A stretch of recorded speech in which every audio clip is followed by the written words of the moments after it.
ಓಡದೆ ಹೋದರೂ ನಿಲ್ಲಬೇಡ. ಇದೊಂದು ಸ್ಫೂರ್ತಿದಾಯಕ ಕಥೆಯಾಗಿದೆ. ಇದಕ್ಕೊಂದು ಕತೆ ಹೇಳ್ತೀನಿ ನೋಡಿ. ಒಂದಾನೊಂದು ಊರಲ್ಲಿ ಕಿರಣ್ ಎಂಬ ಹುಡುಗ ಇದ್ದ. ಅವನು ತುಂಬಾ ಬುದ್ಧಿವಂತನಾಗಿದ್ದ. ಆದರೆ ಅವನಿಗೆ ಒಂದು ಸಮಸ್ಯೆ ಇತ್ತು.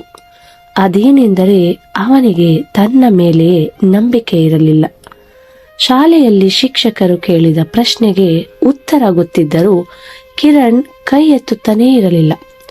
ಎಲ್ಲರೂ ನಗುತ್ತಾರೇನೋ, ತಪ್ಪಾದರೆ ಅವಮಾನವಾಗುತ್ತೆ ಅನ್ನೋ ಭಯ ಅವನಲ್ಲಿ ಸದಾ ಕಾಡುತ್ತಿತ್ತು.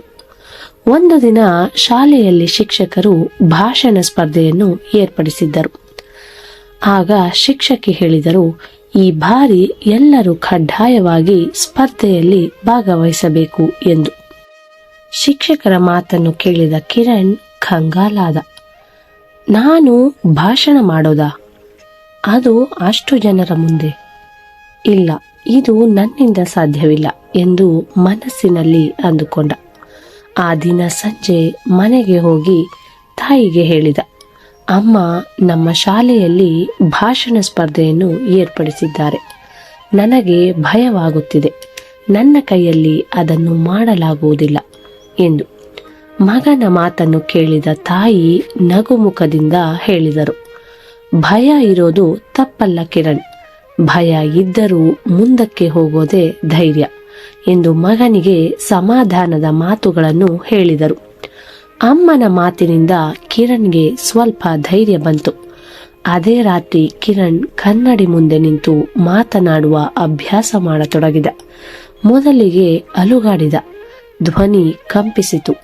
ಆದರೆ ಅವನು ಎಂದಿಗೂ ತನ್ನ ಪ್ರಯತ್ನ ಬಿಡಲಿಲ್ಲ.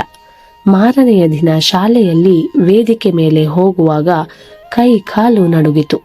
ಸ್ನೇಹಿತರು ಕುತೂಹಲದಿಂದ ನೋಡುತ್ತಿದ್ದರು. ಕೆಲವರು ಅವನನ್ನು ಅಪಹಾಸ್ಯ ಮಾಡುತ್ತಾ ನಗುತ್ತಿದ್ದರು. ಆ ಕ್ಷಣದಲ್ಲಿ ಕಿರಣ್ ನೆನಪಿಸಿಕೊಂಡ ಮಾತು, ಭಯ ಇದ್ದರೂ ಮುಂದಕ್ಕೆ ಹೋಗೋದೇ ಧೈರ್ಯ. ಅವನು ಒಂದು ಆಳವಾದ ಉಸಿರನ್ನು ತೆಗೆದುಕೊಂಡು ತನ್ನ ಭಾಷಣವನ್ನು ಶುರು ಮಾಡಿದ. ನಮಸ್ಕಾರ ಸ್ನೇಹಿತರೆ ಎಂದು ಹೇಳಿದ. ಮೊದಲ 2 ವಾಕ್ಯಗಳು ಕಂಪಿಸುವ ಧ್ವನಿಯಲ್ಲಿ ಹೊರಬಂದವು. ಆದರೆ ಸ್ವಲ್ಪ ಸಮಯದ ನಂತರ ಅವನ ಮಾತು ಶಕ್ತಿ ಪಡೆದುಕೊಂಡಿತು. ಕಣ್ಣುಗಳಲ್ಲಿ ಆತ್ಮವಿಶ್ವಾಸ ಮೆರೆದಿತ್ತು. ಮಾತು ಮುಗಿದಾಗ ಜೋರಾದ ಚಪ್ಪಾಳೆ ಸದ್ದು ಕೇಳಿ ಬಂತು. ಆಗ ಶಿಕ್ಷಕಿ ಹೇಳಿದರು, ಕಿರಣ್, ನೀನು ಗೆದ್ದಿದ್ದೀಯ. ಕೇವಲ ಸ್ಪರ್ಧೆ. ಆ ದಿನ ಕಿರಣ್ ತನ್ನೊಳಗೆ ಒಂದು ಹೊಸ ಗುರಿಯನ್ನು ಇಟ್ಟುಕೊಂಡ. ನಾನು ಎಂದಿಗೂ ಪರ್ಫೆಕ್ಟ್ ಆಗಿರಬೇಕಿಲ್ಲ, ಆದರೆ ನನ್ನ ಪ್ರಯತ್ನವನ್ನು ನಾನು ಪ್ರಯತ್ನಿಸಲೇಬೇಕು ಎಂದು. ಅದರ ನಂತರ ಕಿರಣ್ ಒಂದು ವಿಷಯವನ್ನು ಅರಿತುಕೊಂಡ. ಬೇರೆಯವರು ನಮ್ಮ ಬಗ್ಗೆ ಅಪಹಾಸ್ಯ ಮಾಡಿದರೂ ಪರವಾಗಿಲ್ಲ, ಆದರೆ ನಾವು ನಮ್ಮ ಕನಸಿಗಾಗಿ ನಿಲ್ಲದೆ ಮುಂದೆ ನಡೆಯುತ್ತಲೇ ಇರಬೇಕು ಎಂದು. ಕೊನೆಯದಾಗಿ ಈ ಕಥೆಯ ಸಂದೇಶ ಏನೆಂದರೆ, ಭಯ ಬಂದಾಗ ಓಡಿ ಹೋಗಬೇಡ, ಭಯದ ಜೊತೆಯಲ್ಲೇ ಮುಂದೆ ನಡೆ. ಆಗಲೇ ನಿನಗೆ ನಿಜವಾದ ಜಯ ಸಿಗುವುದು ಎಂದು. ನಿಜ ಅಲ್ವಾ ಸ್ನೇಹಿತರೆ? ಧನ್ಯವಾದಗಳು.